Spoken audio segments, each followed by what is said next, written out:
घने जंगल में कुछ चिंपांजीज खाना ढूंढ रहे होते हैं। तभी शिकारी उन्हें पकड़कर जेनेसिस की लैब में लाते हैं। वहां पर डॉक्टर विल, जो एक साइंटिस्ट हैं, उनके ऊपर अल्जाइमर्स का इलाज खोजने के लिए एक्सपेरिमेंट करते हैं। अल्जाइमर्स में याददाश्त कमजोर और सोचने समझने की ताकत घट जाती है। विल ये रिसर्च सिर्फ दुनिया के लिए नहीं बल्कि अपने अल्जाइमर से पीड़ित पिता के लिए भी कर रहा है, जो इसका इकलौता परिवार है। इसी वजह से वो हर हाल में इलाज ढूंढना चाहता है। इसी मिशन के तहत उसने एक नई दवाई बनाई है, ALZ-112, जो अल्जाइमर्स का इलाज करने के लिए टेस्ट की जाने वाली है। विल की बनाई हुई ALZ-112 एक वायरस बेस्ड दवा होती है, जिसे वह अपने लैब की फीमेल चिंपांजी 9 पर टेस्ट करता है। दवा का असर चौंकाने वाला होता है। चिंपांजी 9 की इंटेलिजेंस अचानक बहुत बढ़ जाती है और वह मुश्किल पजल्स भी बहुत तेजी से सॉल्व करने लगती है। विल नहीं जानता था कि इंसानों की याददाश्त बचाने के लिए बनाई गई उसकी ये दवा अब बंदरों की किस्मत और पूरी इंसानियत का भविष्य बदलने वाली है। अगले दिन विल बोर्ड मीटिंग में डायरेक्टर स्टीवन जैकब्स और बाकी मेंबर्स को चिंपैंजी 9 का वीडियो दिखाता है, जिसमें वो टावर ऑफ हनोई जैसा मुश्किल पजल कुछ ही सेकंड में सॉल्व कर देती है। विल समझाता है कि ALZ-112 देने से उसकी इंटेलिजेंस तेजी से बढ़ी है।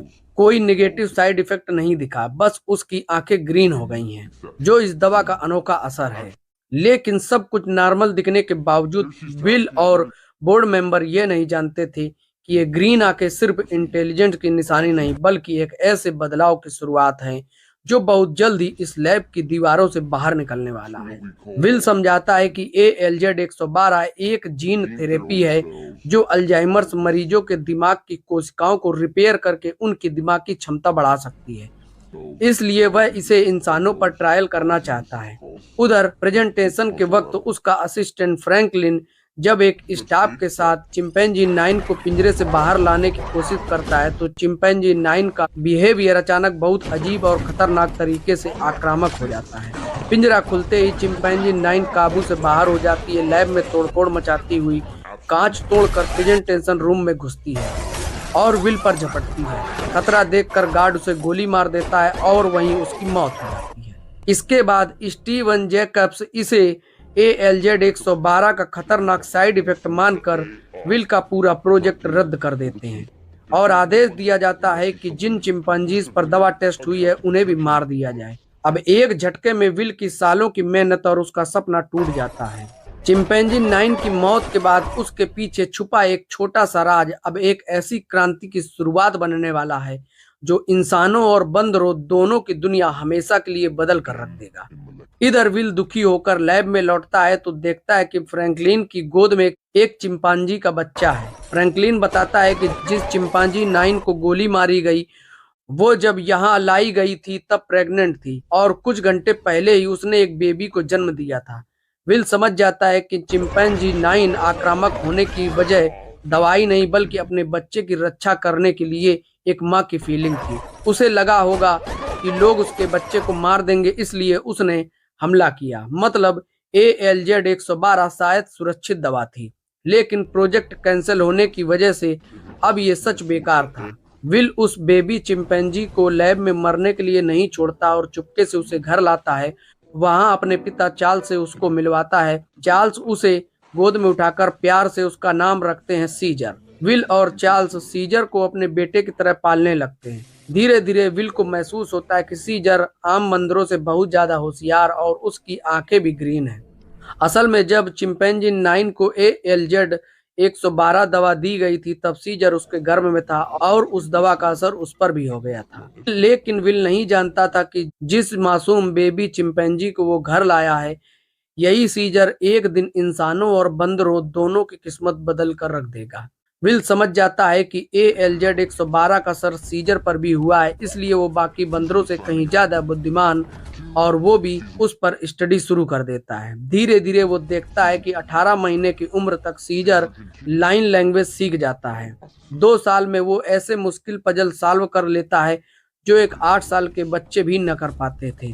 3 साल तक उसकी कॉग्निटिव स्किल, सोचना, समझना, याद रखना, प्रॉब्लम सॉल्व करना कमाल की लेवल तक पहुंच जाती है। सीजर अब किताबें पढ़ता, ड्राइंग बनाता और चेस खेलने में भी एक्सपर्ट हो चुका होता है। विल ने घर की अटारी में सीजर के लिए एक स्पेशल रूम बनाया, जहां वो खिड़की के शीशे के पीछे से बाहर की दुनिया को देख सकता था। बाहर खतरा होने के डर से विल और चार्ल्स उसे घर में ही रखते थे और सीजर भी उसे अपना परिवार मानकर वहीं खुशी से रहता था। लेकिन सीजर के लिए घर उसकी दुनिया नहीं थी। सीजर शीशे से उस पार की दुनिया देखकर अब उसके मन में सवाल उठने लगता है कि मैं कौन हूँ और मेरी असली जगह कहाँ है। विल के पिता चार्ल्स की हालत अचानक बहुत बिगड़ जाती है। वो मानसिक संतुलन खो बैठते हैं और खुद को चोट पहुंचा लेते हैं। ये देखकर टूटा हुआ विल लैब में जाकर जब देखता है तो ALZ 112 दवा डिस्ट्रॉय हो रही थी। वो रिस्क लेकर चुपके से कुछ इंजेक्शन चुरा लेता है और रात में अपने पिता को ALZ 112 का इंजेक्शन दे देता है, इस उम्मीद में कि उनका दिमाग वापस नॉर्मल हो जाएगा। अगली सुबह सीजर खिड़की से पड़ोस के बच्चों को साइकिल चलाते देखता है और उसके अंदर भी साइकिल चलाने की इच्छा जागती है। जैसे ही बच्चे अंदर आते हैं, सीजर मौका देखकर खिड़की से कूदकर पहली बार घर से बाहर निकल जाता है। इधर विल देखता है कि ALZ 112 से चार्ल्स पर कमाल का असर हुआ।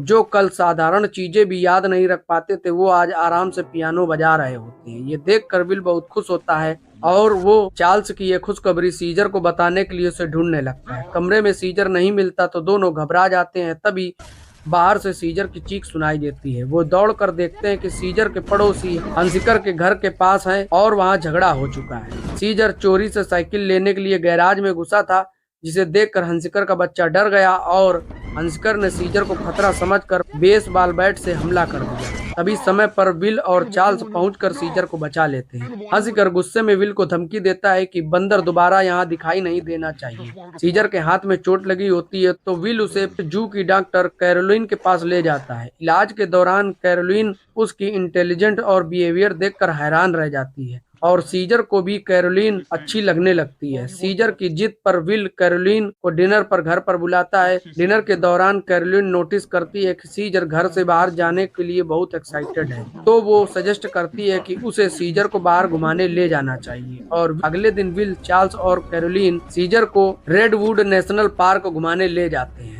वे गोल्डन गेट ब्रिज पार करके घने रेडवुड जंगलों में पहुंचते हैं और जो सीजर को जन्नत जैसा लगता है। वहां पहुंचकर विल उसकी गर्दन का पट्टा खोल देता है और आजाद होते ही सीजर पेड़ों पर चढ़ता कूदता जंगल में दौड़ता है। उसकी खुशी देखने लायक होती है। लेकिन सीजर पहली बार खुद को पिंजरे का जानवर नहीं बल्कि जंगल का राजा महसूस करता है। लेकिन ये आजादी का स्वाद एक दिन उसे अपने घर वालों से सवाल करने पर मजबूर करेगा। सीजर अब बड़ा और समझदार हो गया था। जंगल में विल की देखभाल में उसकी ग्रोथ हो रही थी और विल और कैरोलिन भी करीब आ चुके थे। एक दिन कार से लौटते समय सीजर के गले में पट्टा बंधा था। रास्ते में कुत्तों के पट्टे देखकर सीजर मायूस हो जाता है और साइन लैंग्वेज से विल से पूछता है कि क्या मैं सिर्फ एक पालतू जानवर हूँ। विल उसे समझाता है, नहीं, तुम मेरे बेटे जैसे हो। लेकिन अब सीजर इंसानों और जानवरों में फर्क समझता है और ये बात उसे अंदर से चुभती है। वह विल से अपनी सच्चाई जानने की गुजारिश करता है। विल सीजर को जेनेसिस बिल्डिंग के बाहर ले जाकर बताता है कि यही जगह है जहां सीजर का जन्म हुआ था। उसकी मां चिंपैंजी 9 को एक्सपेरिमेंट के लिए यहां लाया गया था, लेकिन अब वह इस दुनिया में नहीं है, इसलिए विल सीजर को घर लाया। सीजर उदास होकर पूछता है कि मेरी माँ का क्या हुआ। विल जवाब देता है कि उसकी माँ को ALZ 112 दवा दी गई थी, वही दवा जो अब उसके पिता को भी दी गई है। जब दवा दी गई थी तब सीजर उसकी कोख में था और इसी दवा का असर उसके दिमाग पर भी हुआ। सीजर को पहली बार समझ आ जाता है कि उसका दिमाग बाकी बंदरों जैसा क्यों नहीं है, लेकिन इस सच ने उसके अंदर एक बड़ा सवाल जगा दिया था। अगर मैं बाकी सबसे अलग हूँ तो मेरी असली जगह कहाँ है, इंसानों के साथ या अपने जैसे औरों के बीच। सीजर को पता चलता है कि उसकी बुद्धिमानी ALZ 112 जेनेसिस के एक्सपेरिमेंट की वजह से है और वह विल और कंपनी पर नाराज हो जाता है। अगली सुबह ब्रेकफास्ट पर सीजर अभी भी नाराज रहता है। तभी चार्ल्स अचानक कंफ्यूज हो जाते हैं और उल्टे चम्मच से खाना खाने लगते हैं। विल समझ जाता है कि उनकी याददाश्त फिर कमजोर होने लगी है। लैब में ब्लड टेस्ट से पता चलता है कि ALZ12 अल्जाइमर्स पर परमानेंट असर नहीं करती। समय के साथ ह्यूमन एंटीबॉडीज वायरस को मार देती है और बीमारी पहले से तेजी से लौटती है। फिर विल नई रिसर्च में लग जाता है और दवा को बेहतर बनाने की कोशिश करता है। चार्ल्स की याददाश्त बहुत कमजोर हो चुकी है। एक दिन वो कार में बैठकर उसे स्टार्ट कर देते हैं, लेकिन ड्राइव करना नहीं जानते और दूसरी कारों से टकराने लगती है। गुस्से में हंसकर बाहर निकलता है। चार्ल्स का कॉलर पकड़कर बुरा बर्ताव करता है, यह भी समझे बिना कि चार्ल्स की मेंटल कंडीशन ठीक नहीं है। हंसिकर को पता नहीं था कि वो सिर्फ बीमार बूढ़े पर गुस्सा नहीं निकाल रहा है, वो उस शेर के पिता को अपमानित कर रहा है जो पिंजरे से बाहर निकलने वाला था। सीजर खिड़की से देखता है। हंसिकर उसके बूढ़े दादू जैसे चार्ल्स को गालियां दे रहा है। गुस्से में सीजर तुरंत बाहर निकलकर हंसिकर पर झपट पड़ता है, उसकी उंगली काटता है और उसे बुरी तरह पीट देता है। फिर वह दौड़कर चार्ल्स को गले लगा लेता है। आसपास के लोग डर जाते हैं और पुलिस को कॉल कर देते हैं। पुलिस एनिमल कंट्रोल को बुलाता है और सीजर को खतरनाक जानवर मानकर जबरदस्ती पकड़कर एप शेल्टर भेज देती है। विल और कैरोलिन वहां पहुंचते हैं। विल उसे पट्टे से आजाद करवाता है, लेकिन कानूनी तौर पर सीजर अब शेल्टर की कस्टडी में है, इसलिए तुरंत उसे घर नहीं ले जा सकता। एप शेल्टर का मालिक जॉन लैंडन सीजर को बड़े एक्टिविटी हॉल में ले जाता है, जहां झूले, रस्सियां और नकली पेड़ चट्टाने हैं। शुरू में सीजर थोड़ी सी खुशी और उत्साह महसूस करता है। जॉन विल और कैरोलिन से फार्म और कागजात पर साइन करवाता है और कहता है कि सीजर की अच्छी देखभाल होगी। सीजर उछल कूद करता है और नकली चट्टान पर चढ़कर खुला आसमान देखता है, लेकिन जल्द ही समझ जाता है कि सिर्फ ये दीवार पर पेंटिंग है। उसे एहसास होता है कि यह जगह भी एक नया कैद खाना है। सीजर ने सोचा था कि कुछ दिन की बात होगी, लेकिन नकली आसमान देखकर उसे पहली बार समझ आया कि अब वो मेहमान नहीं बल्कि कैदी है, और हर कैद में एक न एक दिन बगावत जरूर पैदा होती है। सीजर को जल्द समझ आ जाता है कि पूरा शेल्टर असल में कैद खाना है। वह भागकर दरवाजों तक आता है, लेकिन सभी लॉक हैं। शीशे पर वह विल को देखता है और साइन लैंग्वेज से कहता है कि वह घर जाना चाहता है। विल बेबस होकर कहता है कुछ दिन यहीं रहना होगा, लेकिन वह जल्द ही उसे छुड़ाएगा। जॉन लैंडन विल और कैरोलिन को ज्यादा देर तक नहीं रुकने देता है और उन्हें जाते ही सीजर अकेला महसूस और मायूस हो जाता है। तभी उसे किसी और की आवाज सुनाई देती है। आवाज की तरफ बढ़ते हुए सीजर एक लोहे की रेलिंग वाले एरिया तक पहुंचता है, जहां उसे जान का बेटा डॉज लैंडन दिखता है। डॉज उसे नीचे बुलाकर चालाकी से एक सेफ लॉक में लॉक कर देता है। सीजर देखता है कि वहां कई चिंपांजी, ओरंगुटान, गोरिल्ला अलग अलग पिंजरों में कैद हैं। सारे बंदर सीजर को देखकर शोर मचाने लगते हैं। अब सीजर को साफ समझ आ जाता है कि वह भी बस एक कैदी बन चुका है। वह चीखने चिल्लाने लगता है, बाहर निकलने की कोशिश करता है, लेकिन उसकी कोई नहीं सुनता। और उधर विल लगातार कोशिश कर रहा होता है सीजर को कोर्ट से परमिशन लेकर शेल्टर से छुड़ाए, लेकिन कोर्ट रिलीज नहीं होने देती। वहीं वह अपने पिता चार्ल्स की बिगड़ती बीमारी का इलाज भी ढूंढ रहा है। उसे समझ आ चुका है कि ALZ112 अल्जाइमर पर स्थायी असर नहीं करती, इसलिए वह और स्ट्रांग वायरस बनाने की सोचता है। अगली सुबह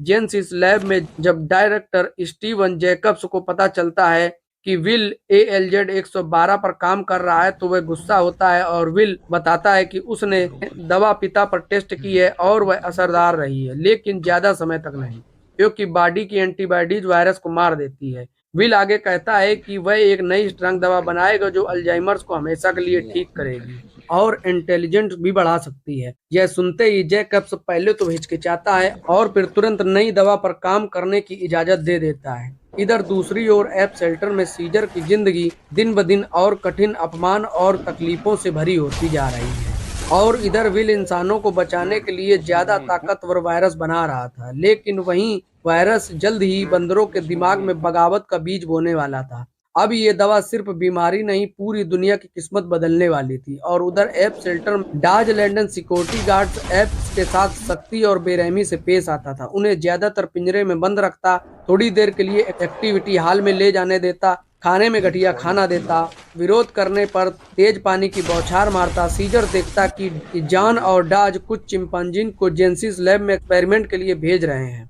उसे उनसे हमदर्दी और गुस्सा दोनों महसूस होते हैं। सीजर बाकी एप्स के साथ दोस्ती और खेल चाहता है, लेकिन अपनी असाधारण समझदारी की वजह से ग्रुप में शामिल नहीं होता। लीडर रॉकेट उसे अपमानित और तंग करता है। सीजर अपने घर को याद करता और जेल की दीवार पर खिड़की का चित्र बना लेता, इस उम्मीद में कि विल उसे ले जाएगा, लेकिन वह दिन आता ही नहीं।